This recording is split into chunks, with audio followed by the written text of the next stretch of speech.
really want to just relate to our clientele and kind of show them the places they could do to inspire them to travel themselves. Welcome to Jump Podcast. I'm your host, Traveling Jackie, and I'm here to explore travel, adventure, and lifestyle in ways meant to motivate you to move and get out and see the world. Let this show be a source of travel advice and inspiration, but remember that in the end, it's you who takes the leap. Hey guys, welcome back. This is episode 147 of Jump Podcast, and something exciting has come up. So I'm interrupting our backyard adventure series with today's episode so that we can talk about this exciting thing.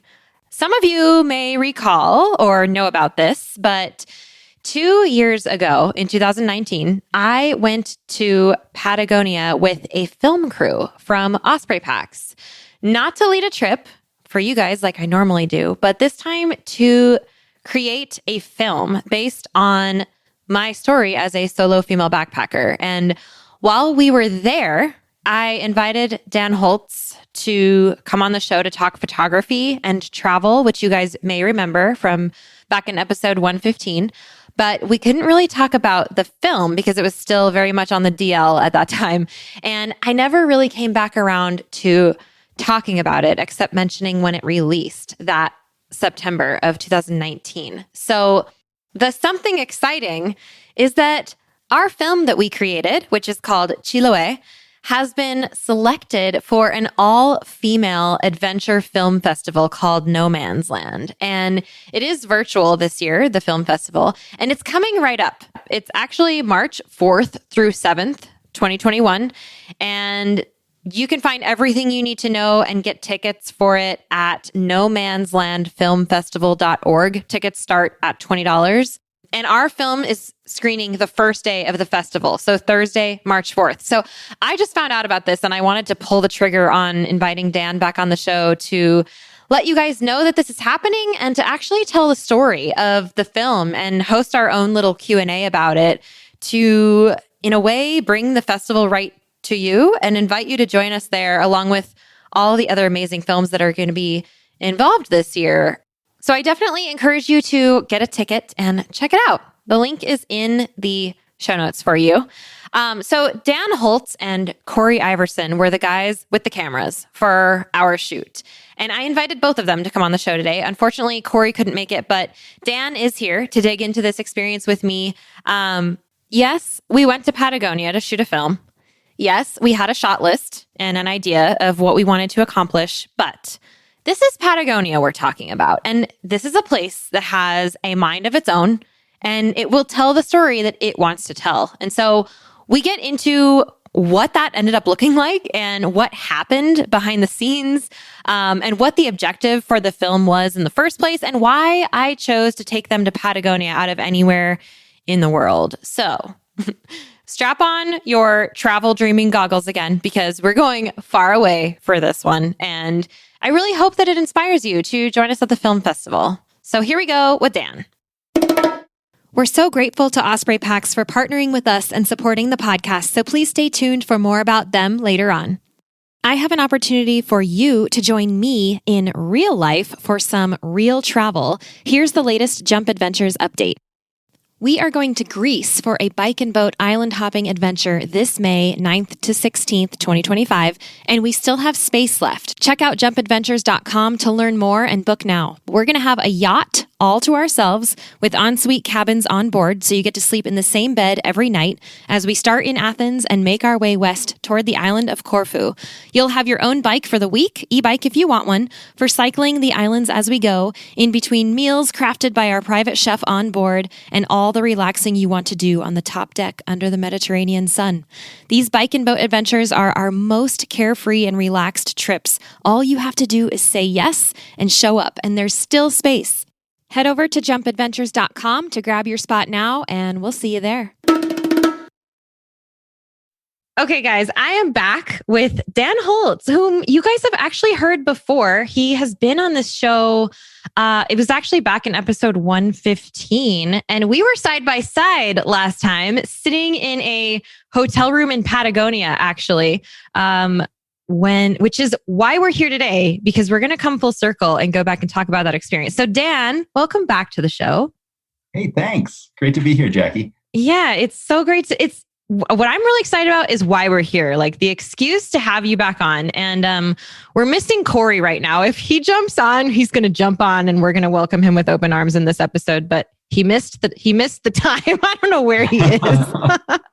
On California time right now, maybe. Yeah, but so if Corey jumps in, we'll just roll with it. How about that? That sounds good. And everybody out there listening understands the Zoom world these days, and that people come and go. And so we'll see if he shows up, he shows up. But so Dan, you and Corey were sort of the magicians behind this this film that we're going to talk about, and I guess I'm just honored. I'm excited that we're even having this conversation because our film that we created 2 years ago in Patagonia called Chiloé is getting entered into a film festival, isn't it? That's right. It is. And so I just wanted to kind of bring you back on and like relive that experience and actually talk about it on the show because we never did. The last time that you came on, we talked about photography and travel, and we couldn't really talk about what we were doing yet because it's kind of a secret.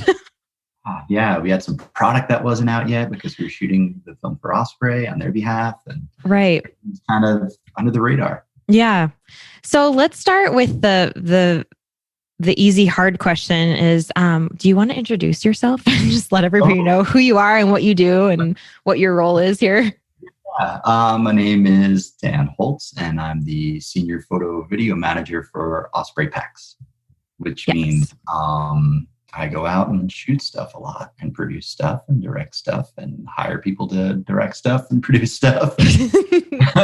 Yeah. It makes a lot of products and we need to do a lot of shoots. So. Yeah. And so question for you, because this is sort of like the main why are we even here sort of thing, is why does Osprey create films? Because I know that some people have been like, they made a film. Like what's it for? What is it about? You know, like they're confused that a backpacking company, well, I mean, it's a so much more than backpacking, but that a company that makes packs is producing films. So can you shine a little light on that for us?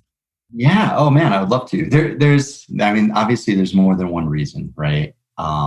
We want to, but I think the biggest reason is we really want to just relate to our clientele and kind of show them the places they could do to inspire them to travel themselves, really, you know?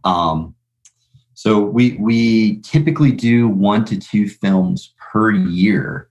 And we were lucky enough to partner up with you to do this one.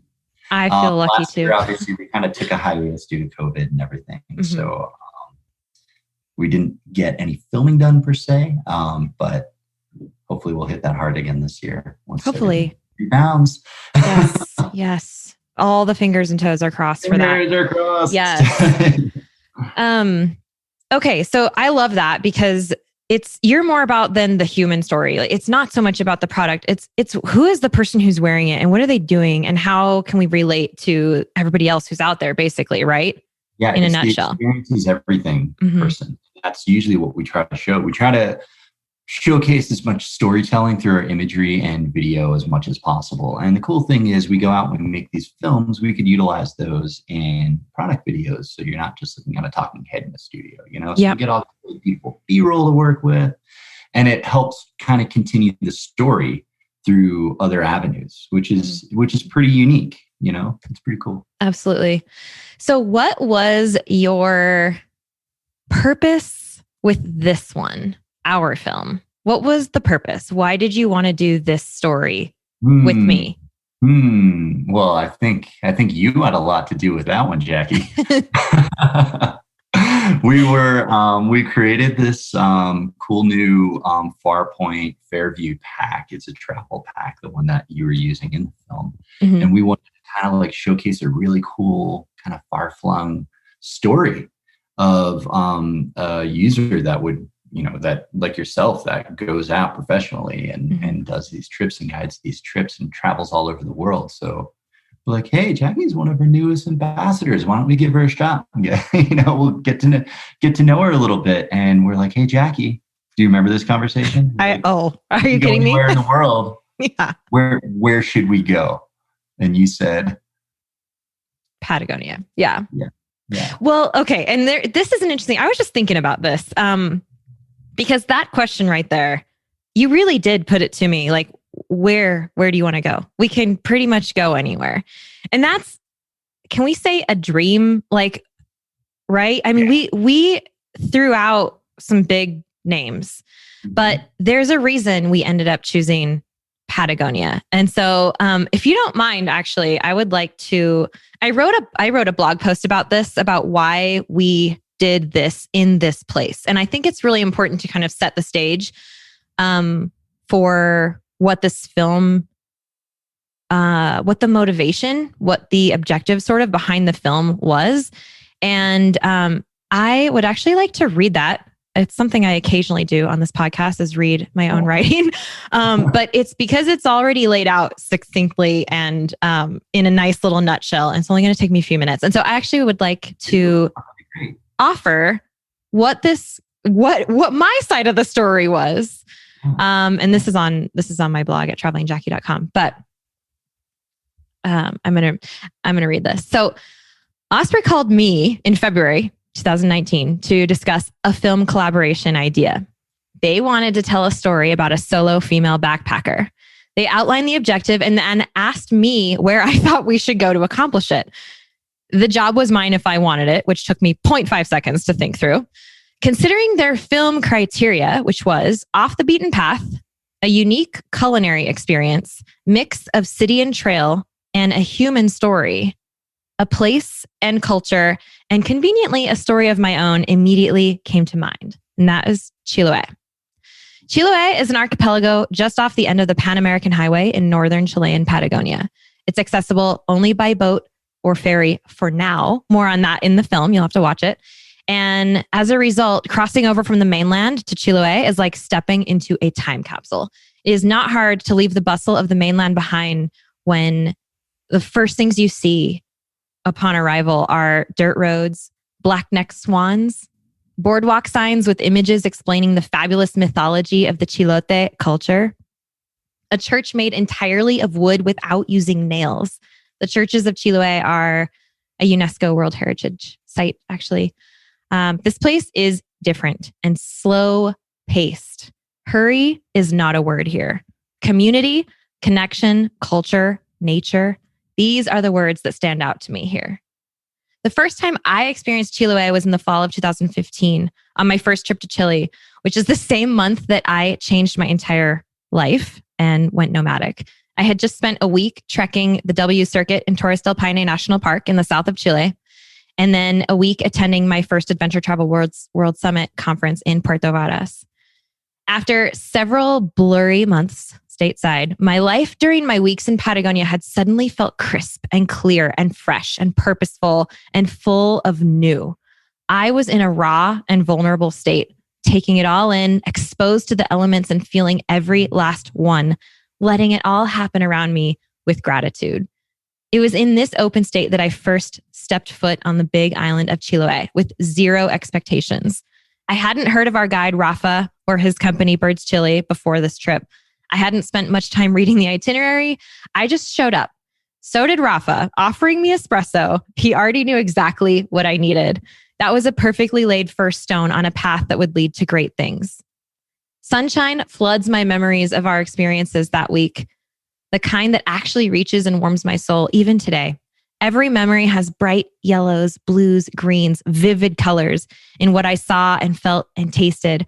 Hiking in the national park, sharing in my first curanto, exploring the local market, sampling new foods, even ones that I didn't like, cooking with local ingredients, connecting with the contagious laughter and genuine smiles of local residents. Visceral. Chiloé was visceral. My experience in Chiloé stayed with me as one of the most surprising and uplifting weeks during a dark time in my life. I cultivated a friendship and business relationship with Rafa, and he began to move into the space of mentor for me when I started organizing my own trips. Ultimately, this led to us working together to recreate our experience on Chiloé 2 years later, this time for my audience. On to the film. So on the phone with Osprey, I shared this story and suggested that we travel to Chiloé for the film project with one condition, that we leave room for magic to happen. While we can plan a basic itinerary, we absolutely must leave space open for chance encounters that will lead us down paths we cannot anticipate. This is Patagonia. I think they practically fell out of their seats we were on. Rafa and I put together a loose itinerary for me and the film crew, and south we went to discover what paths awaited us in a land that rises to meet you exactly where you are, to tell a story of people and culture, to tell my story, and to reconnect with this special place beyond the end of the road. And okay, I have to say that's the blog post. I never rewatch or re-listen to things once I put them out. Mm-hmm. I mean, I was there the first time, right? Like, you probably know what I mean. I know what it means to me to produce a thing. And now this thing that we've created is out there. It's in the eyes or the ears of the beholder, right? It's a very vulnerable feeling. Any artist will understand that. But just before we got on this conversation, Dan, I actually rewatched our film and oh my gosh, it made me tear up. It's really so well done. And I really want to congratulate you and Corey, if you were here, for capturing this story in this little corner of our universe with me. I'm really, really proud of this film, and it never would have happened without both of you. So I want to take this opportunity on the record to just say thank you for trusting me to take you to Patagonia and for honoring my one condition to leave room for magic, because we certainly found it, didn't we? Certainly did. We certainly did daily. It was pretty amazing. But, you know, Jackie, we wouldn't have done it without you. Obviously, this was your story. So thank you for allowing us to capture your story as you journeyed through that magical land. Yeah. Oh, man. We'll come right back to that. Let's take a moment now to thank our wonderful show sponsors. Osprey is the market leader in technical outdoor, travel, and everyday packs. And I've personally used Osprey packs since 2015. My favorites are the Fairview Trek 50 for multi-day hikes, the Cirrus 24 for day hikes, the Transporter Rolling Duffel 60, which is my trusty check luggage for faraway adventures, and of course, the countless packing cubes I use to organize everything that goes in them. We are proud to support each other on the podcast and beyond. We love getting outside, and we want to see more people outdoors. So find out more and join us at osprey.com. I want to go pleasure. back. Yeah, let's go back. I know. I think it hit me a little extra hard today just because it's been, you know, last year was the first year that I didn't go to Patagonia in 6 years. You know, like it's part of me now. And so, I think that was, I mean, it's full of I'm full of optimism as well. I'm actually planning my next group trips for this fall. Spoiler alert. To go back down there in along with all those fingers and toes crossed, you know, that we'll be able to make it happen. But this was a really, really special opportunity for me. So let's take people into that experience as much as we can without, you know, we can't show them the video right now. They can watch it. They can find it. But I want to ask you, so you had been to parts of Patagonia before, is that right? Yeah. I've been to Argentinian Patagonia. Right, okay. I was, did some shoots down in like kind of the Fitzroy region. Okay. So did you know what you were really getting into when I said, let's go do this on Chiloé? Did you have expectations? No, it culturally, it's just so different. You know? Just so unique to its own. So no, I didn't. I just kind of went down there with an open mind to say, hey, what are, like you said, with a kind of a rough itinerary, like we had a shot list, right? But kind of taking it day by day of like, oh yeah, let's just kind of see where this day is going to take us today and kind of film along the way, whether we're going through a market or we're going on a trek through the woods, but then you have to hop on a boat to get to your next location from the ocean onto the beach. And like, oh my God, it was just like, everything was just amazing. It was amazing. Yeah. Yes. So that was good. That was, you know, your condition was spot on prior to our arrival and during the planning. Don't plan too much. Yeah, no, you can't. I mean, you have to kind of step aside. Like that's, Yeah, you do. And you know what? I'll tell you, as a producer, that's tough, right? mm-hmm. Like you want to, and you discover that in a shoot. You always, like have your main goal, your objective and your plan and your shot list. And then you expect all that to kind of go out the window based upon, something happening to talent or weather coming in or whatever it is. And then you like basically throw all those plans out the window and then just kind of like roll with the punches. So Yeah. that's kind of filmmaking in a nutshell right there. Yeah. Except I think that our experience, the things that came up created it, not just even added absolutely. It created it. I mean, yeah.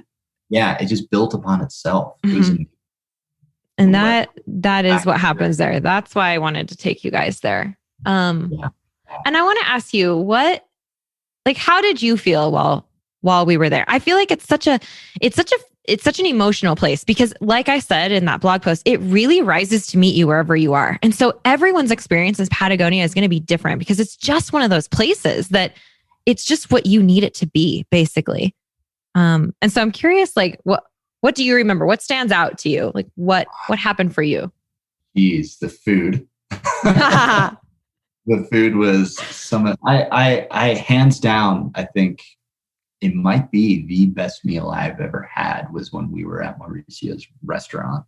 Mm-hmm. Oh my gosh. Just doing our research prior to filming there. Yeah. When we said, hey, just, we closed our menus and said, just bring us what you want. Mm-hmm. And then it was just like the most amazing experience. But I mean, that was just top for me. But at the same time, like getting to know him and his family and just the heart and soul that he poured into it, like the whole experience from start to finish, it made the filming of that scene the next day so much more personal because of it. And I think for me, that was one of the highlights. And obviously the spectacular landscape and the amazing people, like the characters that you meet, and just like spending time with Rafa. And I think, it's hard to really put your finger on the best part because when there was just so many highlights. Yeah.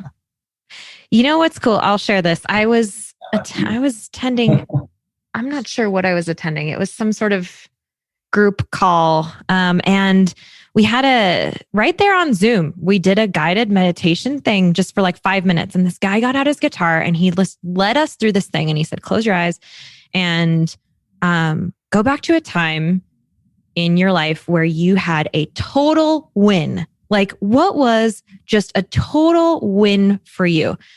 Figure out where you were for that. And for me, right in that moment, I went back to that meal. I went back to that very meal when I was doing this guided meditation because that moment was, I have worked so hard to get to where I am in my relationship with Osprey and just Osprey's been at the top of my dream brands to work with list it still is. Like I love it. And so being the one to get to go to Patagonia and like have this incredible shoot, that was our last day. That was our last moment. Like we were done after that. That was our wrap location was that meal.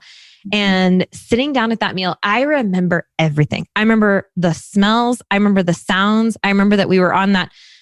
Our restaurant was on stilts and the tide was coming in right underneath us. And the sun was setting and like everything was like perfect about that moment. And that's the moment that I went back to in this win. Like for me, it was just so powerful. And it's so interesting because I know you guys felt it too. It was like magic was in that room. Corey teared up. He did. You remember? Yeah. And he went to culinary school for him, like that experience was just like, what? Mm-hmm. Yeah. And everything was served with a smile. Yeah. So much love. Yep. It was like that food was coming from their heart. Not only was it locally sourced and thoughtfully sourced, right? When we're walking through the market with him, and choosing the food for his restaurant at the market. And it's like, hey, I'm not going to buy from that vendor because they use plastic. Like just knowing all of that just makes the experience so much more just, I mean, for lack of a better term, authentic and just so mean. Mm-hmm. Do you remember that the minute we left and like wrapped and got in the car, it started raining? It was like, okay, it's over. Yeah. Yep. It's all over. Yeah. Driving back to the ferry and the mainland just in rain. Like, okay, it held out for us like perfectly. It can rain now. Like, okay. Thank you, Patagonia. The weather is part of it for sure. Yeah. Absolutely. Okay. So you guys can.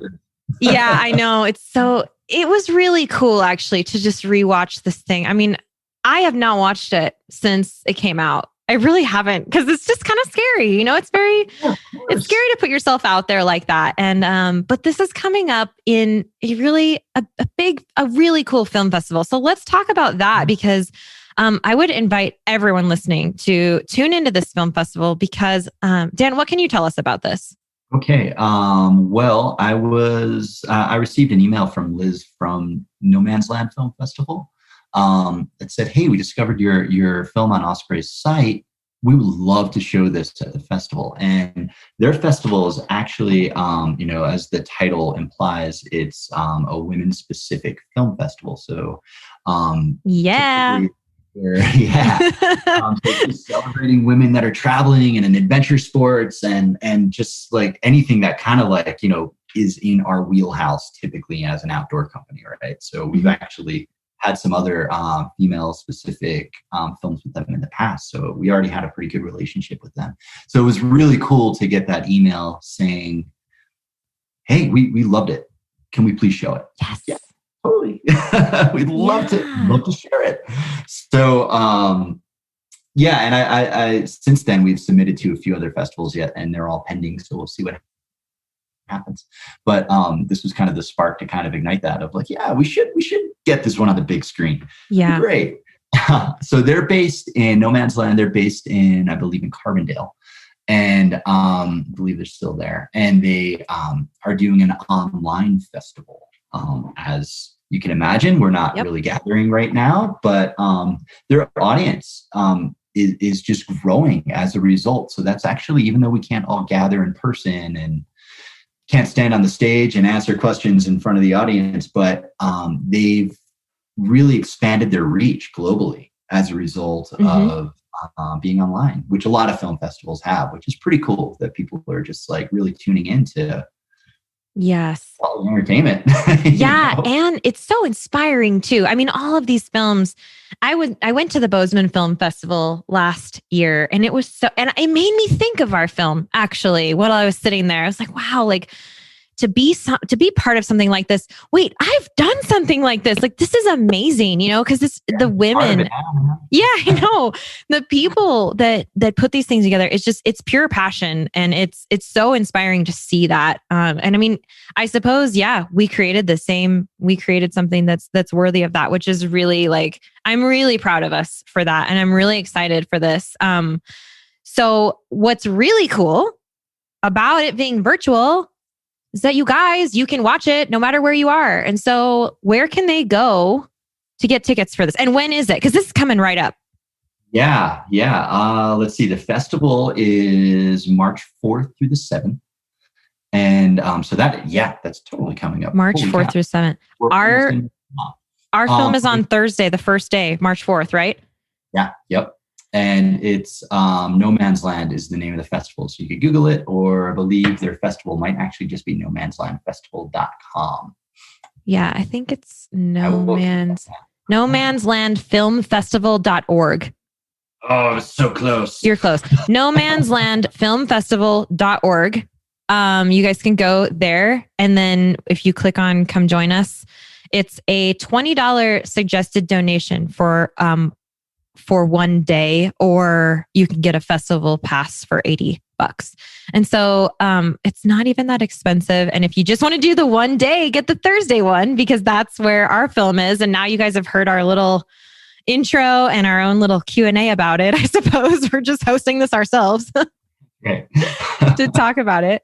But yeah, and I'll make sure that link goes in the show notes for you guys too, if you want to check out that. And there are some, like Dan said, some cool pending, wink, wink, other festivals that we might be getting into as well. So I will be sure to share them via social as they become public. Yeah. So wonderful. Okay. Well, anything else you want to share about the film or about these festivals or?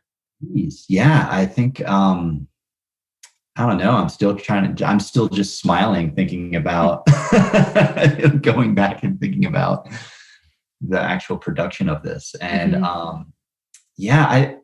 I think it would be kind of interesting. Usually a lot of folks ask, like, what's it like when you're going to these places and creating these films? Because you don't really know what goes on behind the scenes. You only see the finished product. So that people don't know that you're getting up at 4:00 in the morning and trying to catch sunrise on the beach, or just like trying to time the light just right so it filters through the trees with some low-lying clouds, So I think those are things as you watch films. I mean, not just our film, but like documentaries in general. Just it's always interesting to think about what went on to get that one shot, which is kind of cool. But I'll be honest, Patagonia kind of made it easy. Everywhere you went, the camera was gorgeous. So I'm going to give an example of this. Let's tell a story real quick. So on day one, this was day one. We get there, day one of filming. So first full day of filming, we end up in this bay and we see these guys. Do you remember this? Well, I know you remember this, but we see these guys way out in the bay doing something. They've got like carts with them. And we have, from where we are, we have binoculars. And so we're looking at the binoculars. These guys are like hauling stuff back and forth with these ox carts. And you and Corey, I think, were like, let's go see what they're doing. And we're like, really? Are we doing this right now? Okay. So we like trudge out into this bay. And it turns out these guys are seaweed harvesters. They're harvesting seaweed. It's the last harvest of the season that we happened to be there that day. And the tide was way out, which is the only time they can do it. So it's like super specific timing that we just happened to be there, right place, right time. And you and Corey like take off trying to find a way out there because it was very mucky, right? Like it was not easy to cross. I mean, I think so. The other guy we were with, Carl, he just took his shoes off and was like traipsing through the muck. Yeah. And I had on my boots and my jeans and I'm like, I wasn't really, I mean, it was deep. We're in seawater / we tried to film.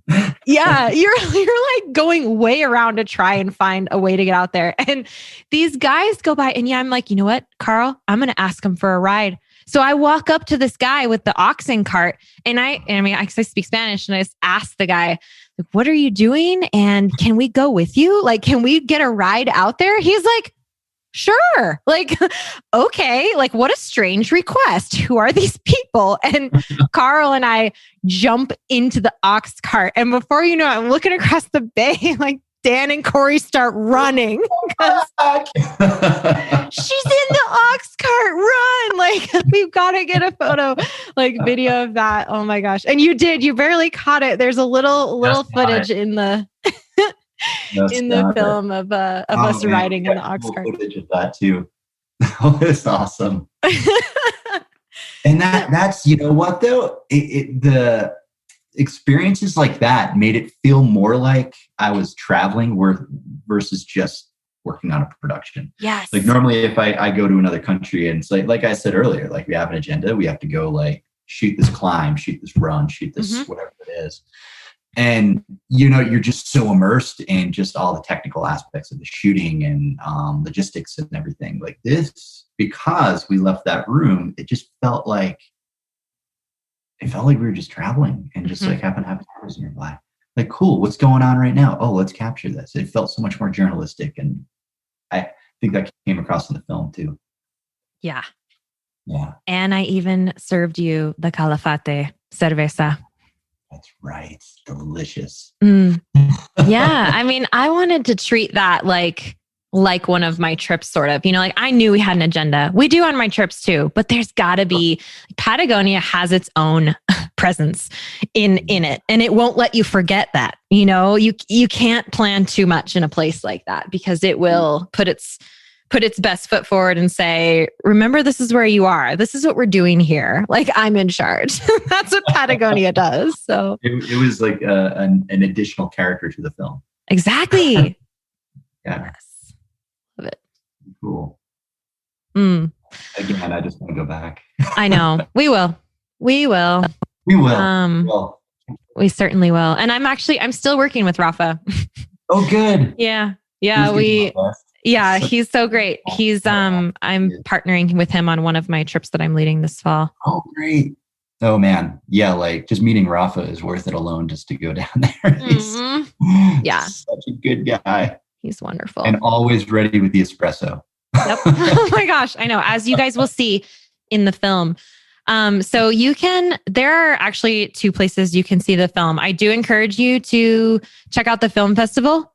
That's again, nomanslandfilmfestival.org and join us. I'm certainly going to tune in and watch. I want to see as many of those films as I can. The other place you can see it is on both of our websites, of course, Osprey, and then at travelingjackie.com/Osprey. You can find it there as well. And the story that I read to you guys earlier. But so Dan, okay, thank you so much for again coming on the show. And where can people find you if they're interested in following what you've got up your sleeve? Because I know you've got some fun projects coming up, and people might want to know what that's. We've got definitely have some fun stuff coming up. More on that later as that becomes public. But I think, wink. Wink. They could follow everything I've been shooting on danholtzmedia.com. Cool. And on Instagram, right? Dan Holtz Media. Yeah. Dan Holtz Photo. Dan Holtz Photo. Okay. Dan Holtz Photo on Instagram. Okay. I'll make sure that stuff gets into the show notes as well. So, well, thank you.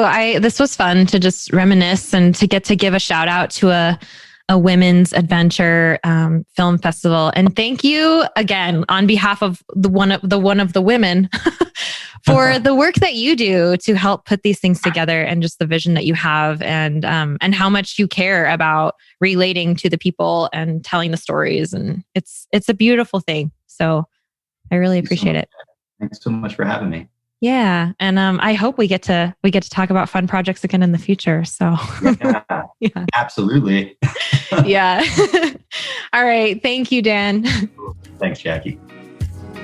All right. Thank you guys so much for tuning in today. I do hope that you decide to get a ticket at least for Thursday, March 4th, for the No Man's Land Film Festival, where you can watch a screening of our film, Chiloé. You can get tickets at nomanslandfilmfestival.org, either by the day or for the entire weekend, which is March 4th through 7th, 2021, right from your computer. You can also see our film on my website at travelingjackie.com/Osprey. I'd love for you to check it out and let me know what you think. Those links are also in the show notes, as well as where to find both Dan and Corey on Instagram if you want to follow the adventures of these 2 incredibly talented travel photographers. And of course, if you haven't connected with me yet, you can find me there at Traveling Jackie. And that's it for today. So thank you so much for listening and for your support. If you decide to get a ticket for the film festival, I will see you guys next time.